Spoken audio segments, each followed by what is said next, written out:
Last Word with Lawrence O'Donnell starts right now. Hey, Lawrence. Hey, Jen. I really enjoyed hearing Ben Rhodes describe to you what it was like sometimes when countries didn't understand that they can't accept gifts, something that the Trump administration is not exactly holding up their end on. I think, all of those Trump staffers on Air Force One should have their pockets checked when they're coming back into this country. Most public servants, when you have a suitcase of jewels left in your hotel room, you call the lawyers and you run for the hills because you don't want to be anywhere near it. That's what happens most of the case. We're not in those times anymore. No, we are not. We've entered this new era where the idea of the presidency is try to make as much money as possible for yourself and, a little for your family while you're at it. That seems to be the whole point of this week. And Musk and other billionaires. Yes, them exactly. Too. Thanks, Jen. Thanks, Lawrence. Thank you. Well, tonight, Donald Trump is on his corrupt thank you tour of Middle Eastern dictatorships. And as usual in the Trump presidency, the first official foreign trip to another country was once again to Saudi Arabia, exactly what he did in his first presidency. Donald Trump, no doubt, took the opportunity to thank the corrupt dictator of Saudi Arabia, who American intelligence sources say ordered the dismemberment murder of Washington Post columnist Jamal Khashoggi during Donald Trump's first presidency, a murder that Donald Trump had absolutely no problem with at the time because he said, of course, we have to keep doing business with murderous dictators like that. Donald Trump has billions of reasons to thank that murderous dictator, Mohammed bin Salman, who gave $2 billion to Donald Trump's son-in-law to play with. After the first Trump presidency, Donald Trump's son-in-law, Jared Kushner, started an investment firm with zero experience in investing, and he immediately got $2 billion from Saudi Arabia, which means Donald Trump's daughter became the richest Trump that day, if she wasn't the richest Trump already through marriage. Those eager Trump sons, known not to be above jealousy, are busy this week trying to outdo their sister's take from Saudi Arabia. And Donald Trump is doing everything he possibly can to join in the exploitation of the American presidency for every billion it is worth to the Trump family. Donald Trump just offered a new defense tonight on social media for his desire to accept the biggest payoff in the history of the presidency and possibly the literally biggest payoff in world history, a Boeing 747 that the corrupt dictator of Qatar, a principal funder of the terrorist organization Hamas, wants to give to Donald Trump. The first line of Donald Trump's exclamation point defense of accepting that plane tonight is, the Boeing 747 is being given to the United States Air Force, Department of Defense, not to me, exclamation point. And of course, no one contradicts Donald Trump better than Donald Trump. Here he is telling Sean Hannity on the Real Air Force One today, why wouldn't I accept a gift? Some people say, oh, you shouldn't accept gifts for the country.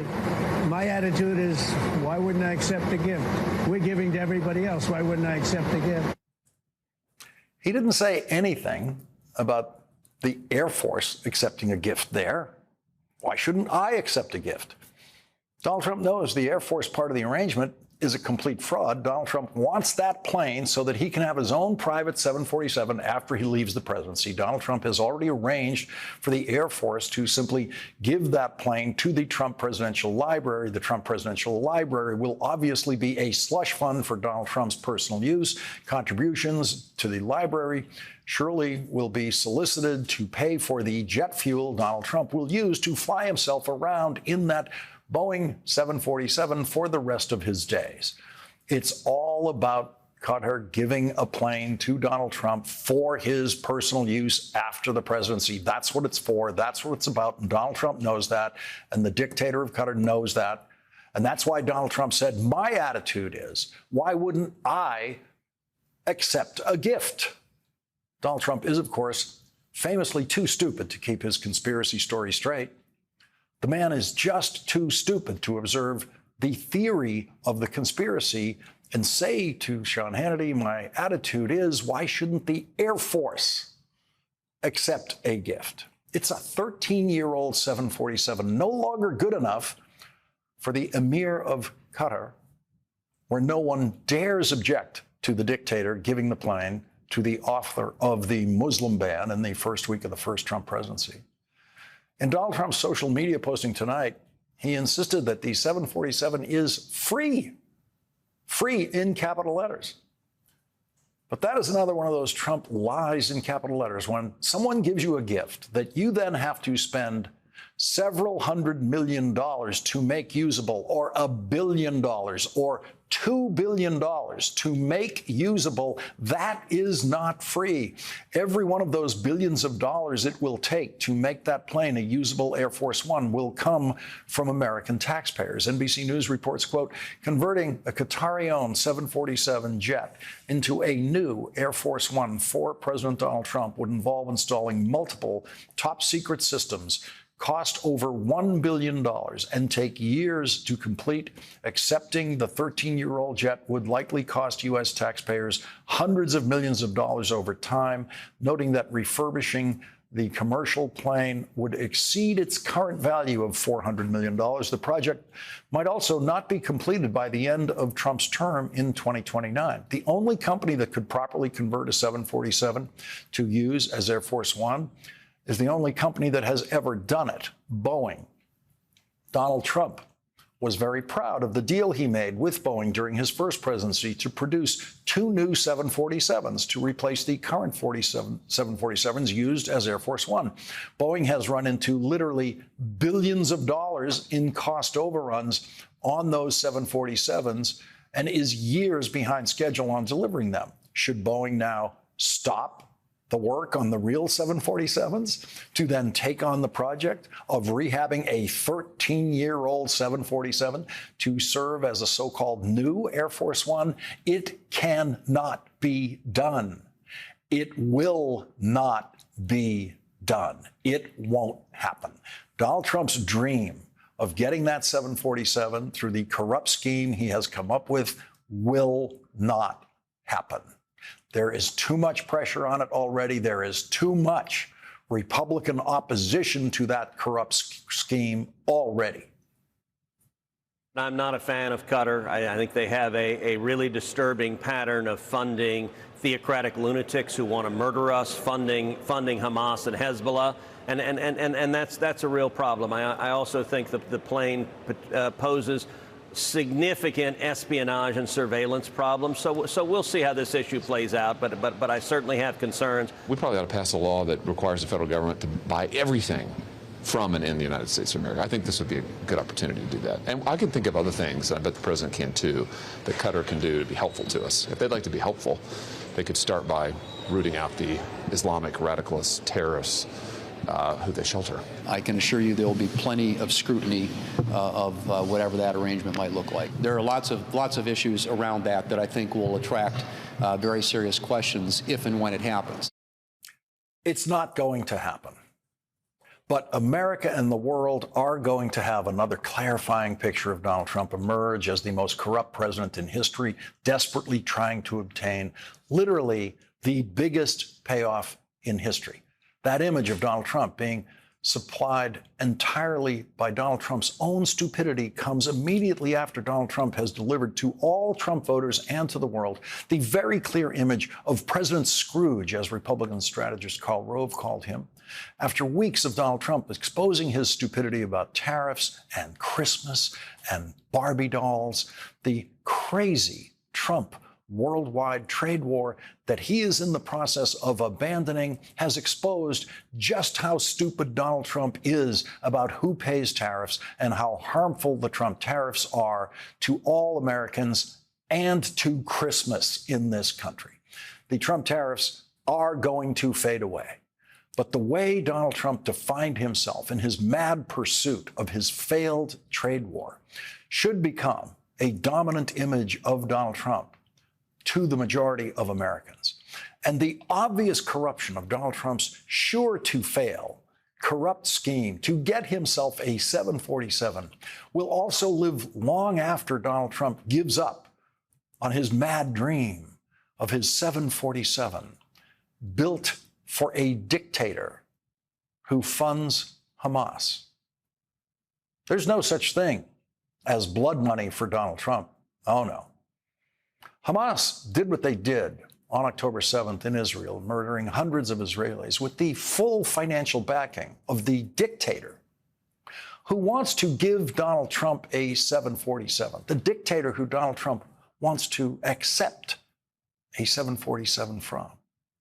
And Donald Trump wants to take it because he doesn't care whose blood is on your hands when you are handing him what he lyingly calls now a free plane.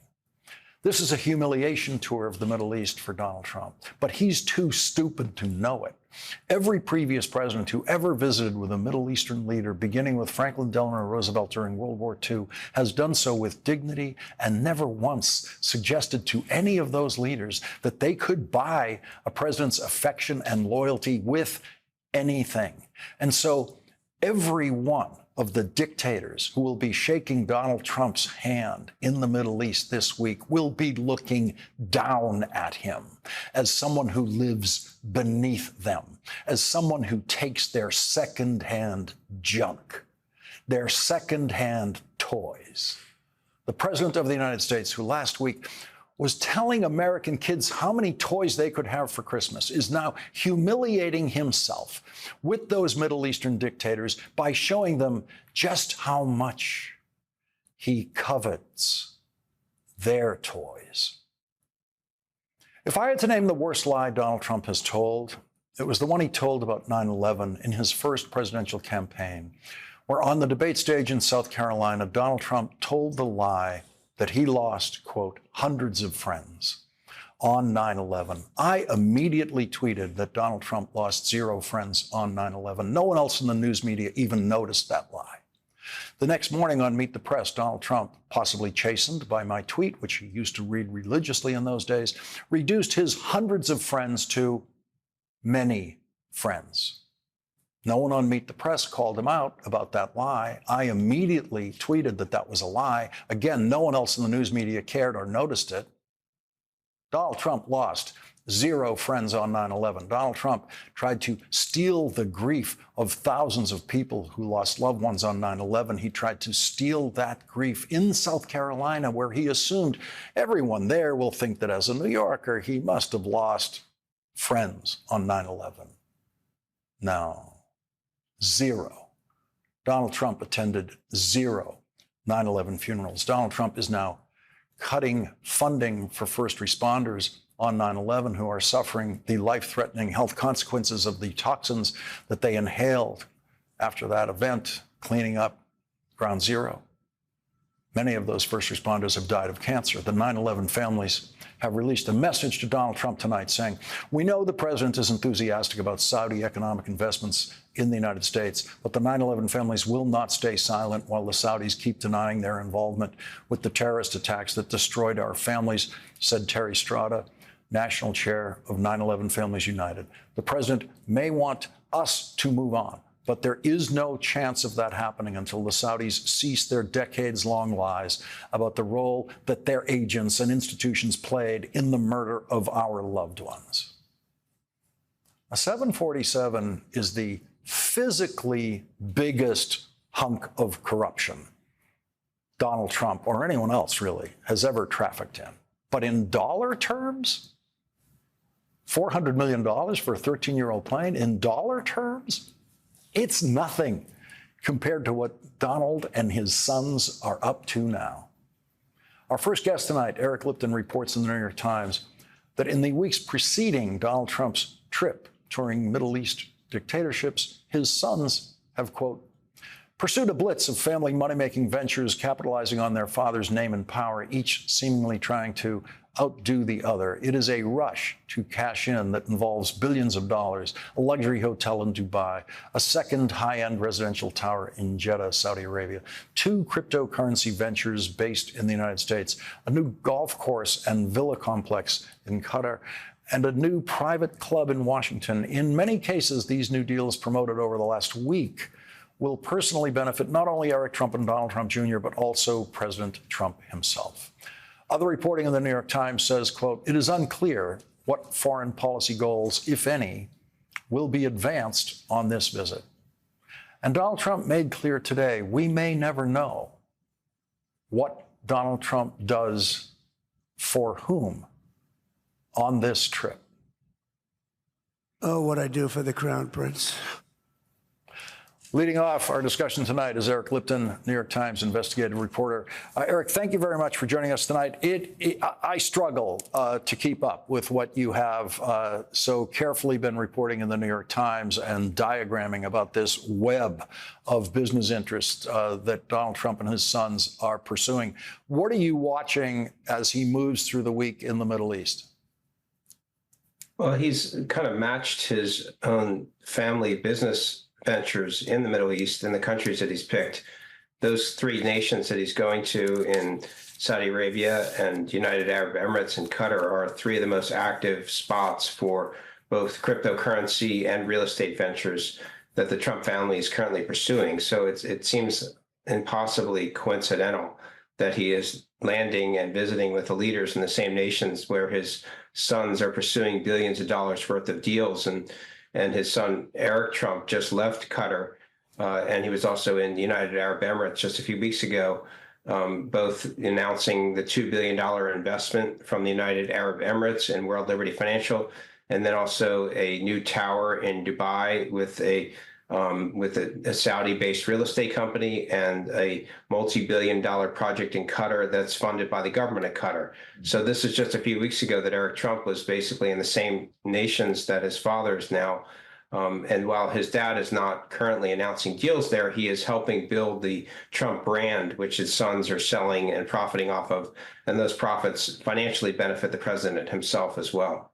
And the Trump businesses, especially in the later years, simply became a brand exercise. He kind of stopped building anything and was just putting his name on projects that people involved in the projects were paying huge amounts of money for that name. Is that the essence of the deals that we're seeing now? That's the bulk of the real estate deals that they're doing, mostly branding deals. They also do manage the book when they do, for example, in Dubai, it's going to be a Trump International Hotel. And in Oman, there's going to be a Trump golf course and Trump hotel and villas. So often when they have a Trump International Hotel, they then they'll not only receive an upfront agreement branding fee worth millions of dollars, and then they typically get a percentage cut of condo or luxury unit sales. But then over the long term, if it's a Trump International Hotel or a Trump golf course, they typically get management fees that pay revenues to them. But for the most part, their real estate business has become globally a branding business. And while they have golf courses and they have the Trump Doral in Miami and the Mar-a-Lago and a winery, and they're, for the most part, globally, their new ventures on the real estate side they sell their name and they collect revenue based on the brand.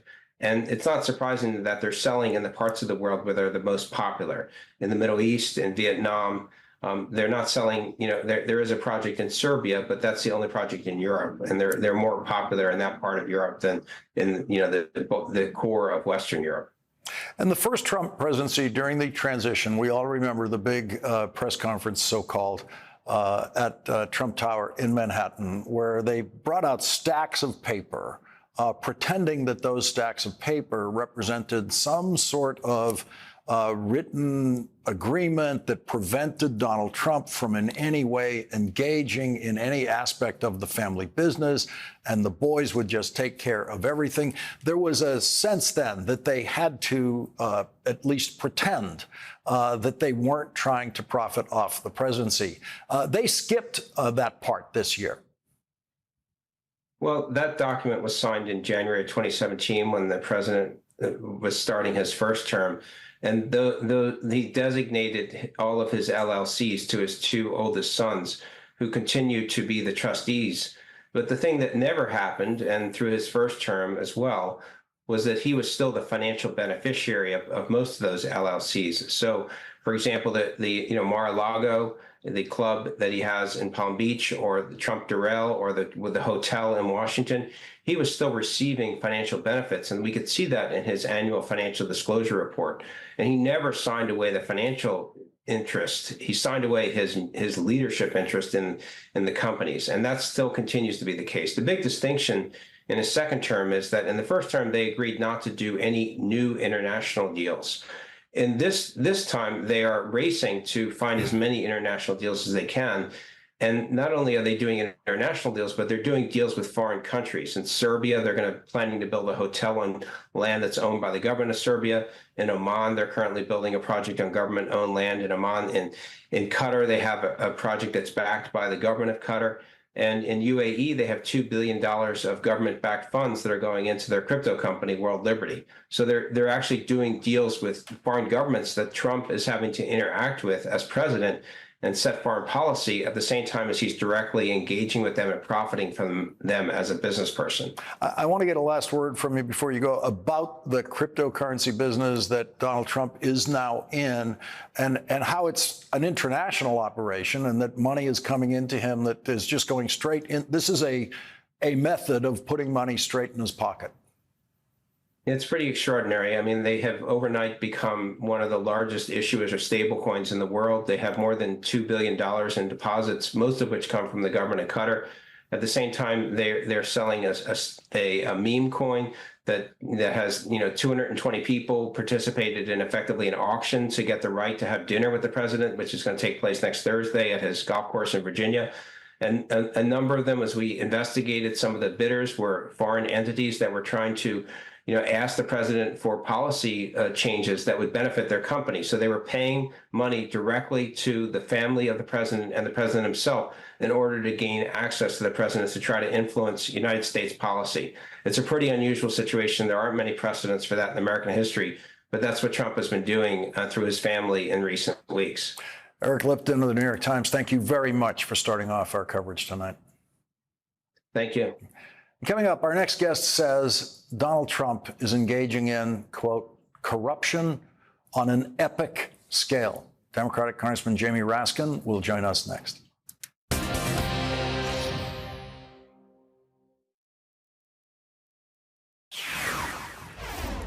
What happens when the Attorney General of the United States is a former lobbyist for the dictator of Qatar, who calls himself the Emir of Qatar? That Attorney General will then write a letter for you to the Secretary of Defense saying it's perfectly legal for the Defense Department to accept a gift from Qatar and then spend $1 billion or $2 billion to convert that gift to a 747 to become as useful as Air Force One. And then it's also perfectly legal for the Secretary of Defense to just give that multi-billion-dollar gift to Donald Trump in the guise of giving it to his presidential library, which means Donald Trump can just use it as his personal flying vehicle for the rest of his life, with the jet fuel financed by contributions to the Trump Presidential Library.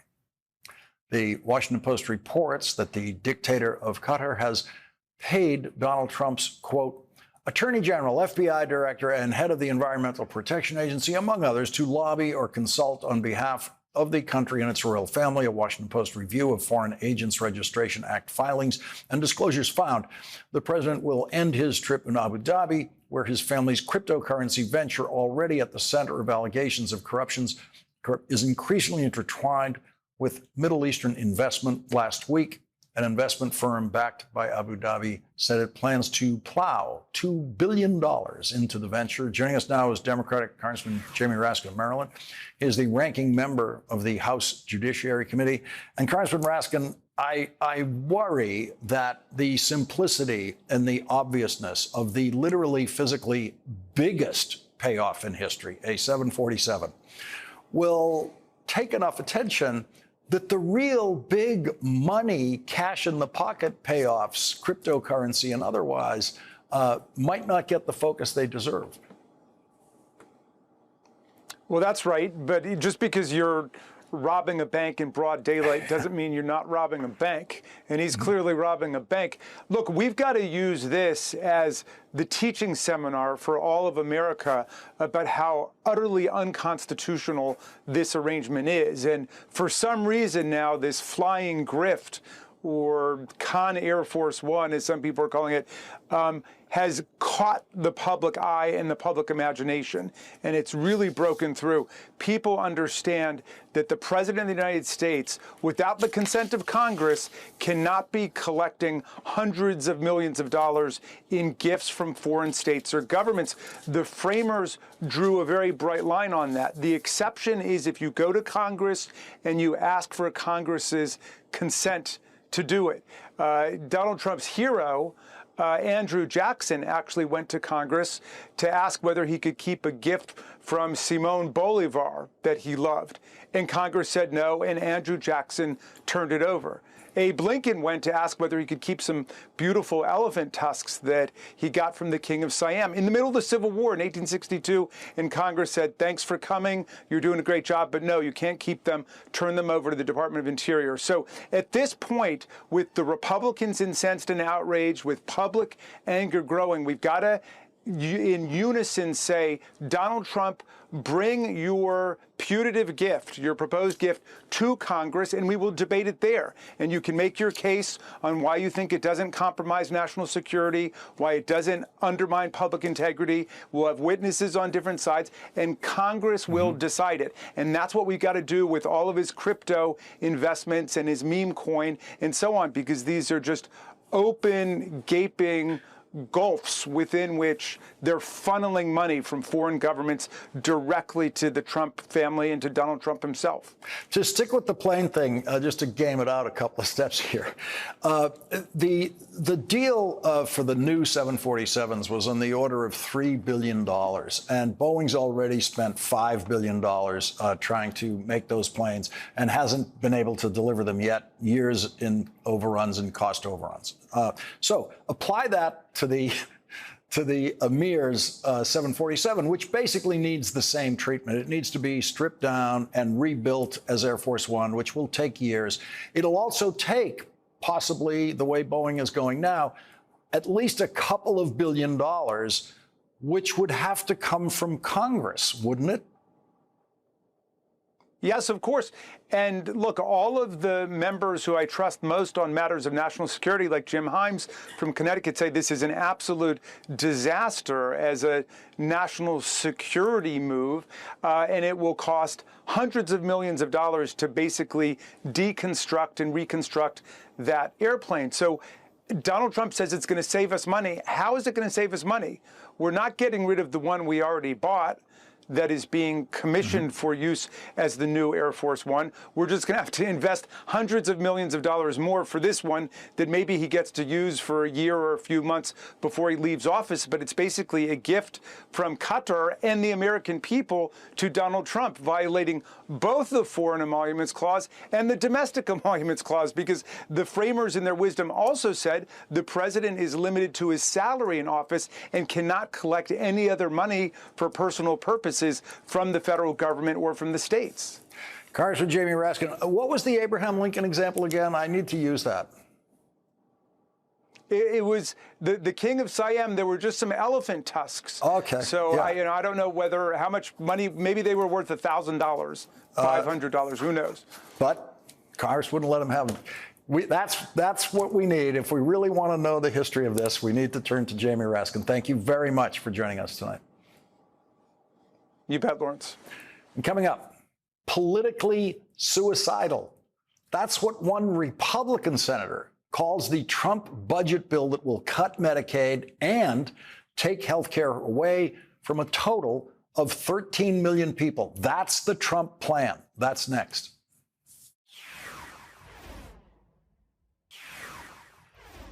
Politically suicidal. That is what one Republican senator is saying about Donald Trump's budget bill. That budget is now in trouble in Congress because some Republicans actually believed Donald Trump when he said this in February.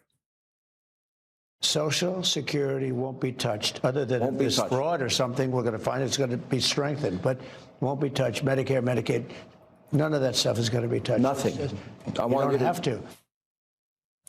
I played that video for you here on this program because it's a very, very important statement, won't be touched. And a week later, Donald Trump supported a budget in the House of Representatives that promised the biggest Medicaid cuts in history. House Republicans have now delivered those cuts in writing. The nonpartisan Congressional Budget Office says the $715 billion in Medicaid cuts approved by Donald Trump will take health care away from 8.6 million people.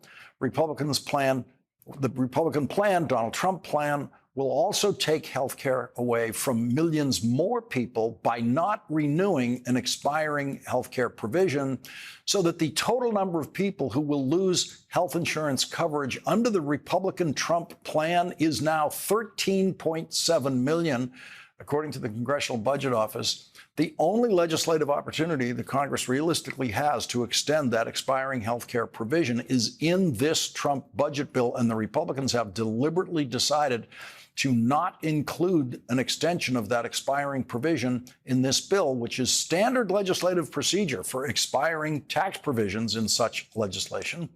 Republicans didn't vote for any of the health care that they are now planning to vote to take away from 13.7 million Americans. Republican Senator Joshua Hawley, likely future presidential candidate, prefers the original Trump campaign position of refusing to cut Medicaid. In the New York Times today, Senator Hawley said Mr. Trump has promised working class tax cuts and protection for working class social insurance such as Medicaid. But now a wing of the party wants Republicans to build our big, beautiful bill around slashing health insurance for the working poor. But that argument is both morally wrong and politically suicidal. The House Energy and Commerce Committee, which has jurisdiction over Medicaid, debated the bill today. Who do you believe?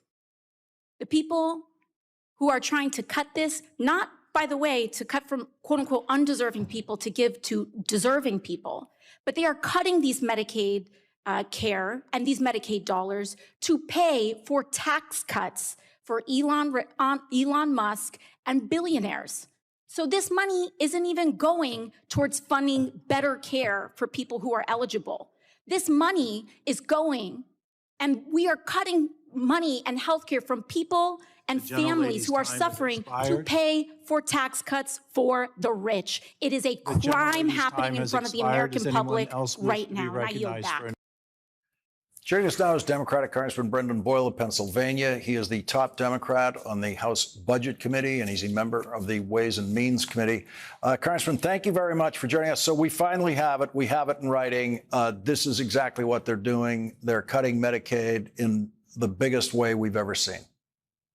Yes, as you just showed, the Congressional Budget Office, nonpartisan CBO's own analysis, when you take the Medicaid cuts, which are the biggest in American history, and combine that with the other cuts that they're inflicting upon the Affordable Care Act, a shockingly high number, 13.7 million Americans will lose their health coverage because of this legislation. You know, no other bill in American history, no other event, not even the Great Depression, caused that many millions of Americans to lose their health coverage. And why? Because Republicans need to pay for their mega tax cuts for billionaires. It is, and I can't believe I'm about to quote Josh Hawley here, but it is morally wrong. So this is a big deal to have a Republican senator like that not just say it, put it in writing in the New York Times and something he's writing. This is going to be fascinating to see if he can be forced to go along with this after saying what he said, saying that it's morally wrong. Can Senator Hawley now cast a vote that he has said is morally wrong? Well, and no one can say he was misquoted. He wrote that in an op-ed. So those are literally his own words.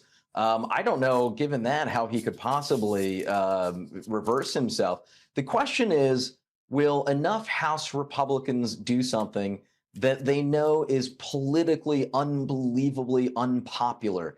81% of the American people polled a few weeks ago said they oppose cutting Medicaid to pay for tax cuts. And that was actually before the figures came out showing that at least 13.7 million Americans would lose their health insurance coverage. Congressman, I want to squeeze in a break here. We have to, actually. I have no choice. But there are some Trump voters in Pennsylvania, in your state, who now regret their vote because of those Trump tariffs. I want to get your reaction to that when we come back with Congressman Brendan Boyle. We'll be right back.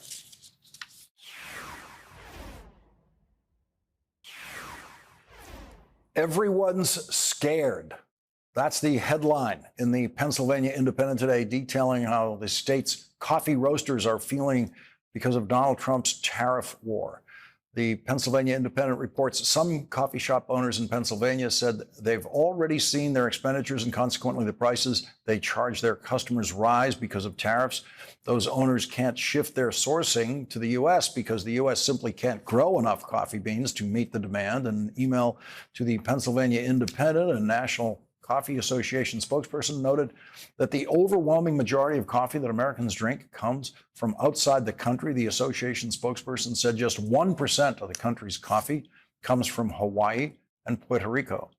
A local coffee shop owner added the tariffs is another added layer to already inflated coffee prices. Doug Pinto, the owner of Steel Cup Coffee Roasters in New Kensington, wrote in an email to the Pennsylvania Independent, now all the importers are adding the 10% tariff tax onto each other. These prices are the worst I've seen in almost 10 years in the roasting business. And Vox quotes a Pennsylvania voter saying, "We voted for Trump and Trump betrayed us. The truth is people voted for one thing, the economy, a good economy, and these tariffs are hiking everything up."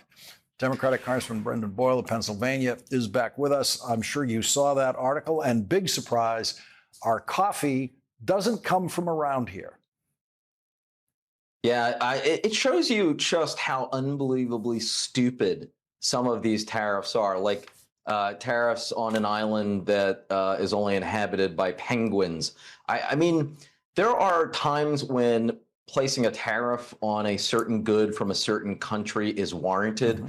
That's not what we're talking about here at all. You know, Donald Trump is the guy who sets the house on fire, comes and puts out the fire in a couple rooms, but not the entire fire, then turns around and wants an award saying, God, no one's talking about what a great firefighter I am.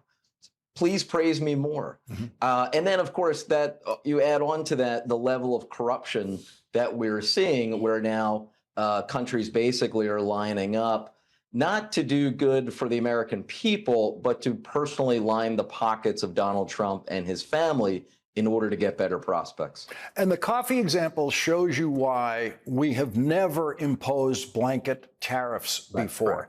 Right. Tariffs on individual products for individual reasons, but to tariff coffee in a country that doesn't produce any coffee, it is just breathtaking. The very first thing people drink every day has always, for all of their lives, come from other countries, mostly Brazil and Colombia, mostly South America. Yeah, that's exactly right. When we look at the number of coffee shops there are, say, in my district in Philadelphia, and you look at the number of people who are employed by them, we're actually talking about quite a large number. And, you know, when you read that quote from the voter in North Philly, it's such a tragedy because he actually lives in an area that voted Democratic, but where the Trump number improved by more than double digits, a heavily Hispanic and Latino part of Philadelphia. They did it because they were concerned about inflation and prices going up after COVID. And now what has happened? Some of the worst price jumps literally since the pandemic caused inflation.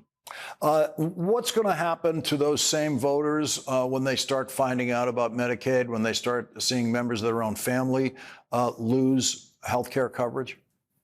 You know, I said this just a few hours ago in the Ways and Means Committee. We're still 8 hours in, and as soon as this is over, I'll be back to the committee room. We're probably going to go well past midnight. I said, you know, Republicans are good at spinning the American people, but there's no way you're going to be able to spin the 13.5 million Americans who are about to lose their health care because of this bill. No amount of spin, no amount of fancy talk will be able to convince them of something contrary to their own actual experience. So this will be devastating, I'm sorry to say, for the people of Pennsylvania and indeed for every state. but I think it will also be a tremendous political backlash on Republicans for doing this. Congressman Brendan Boyle, thank you very much for joining us tonight. Thank you. Tonight's last word is next.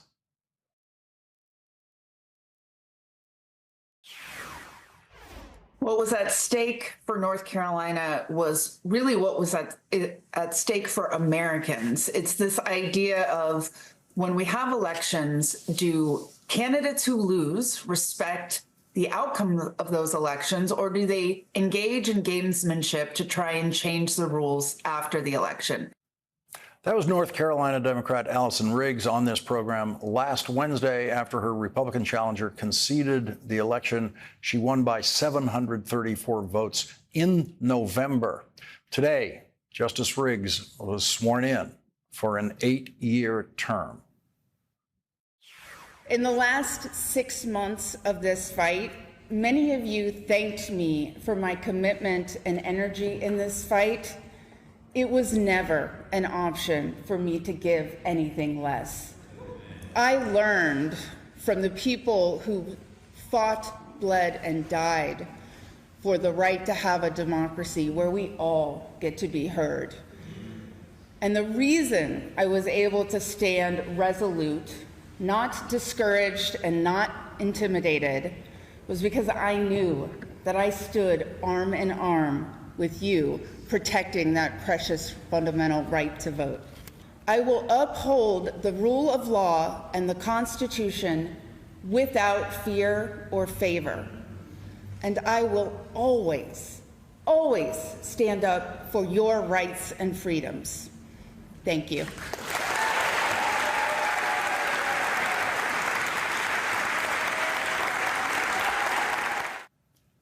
North Carolina State Supreme Court Justice Allison Riggs gets tonight's last word.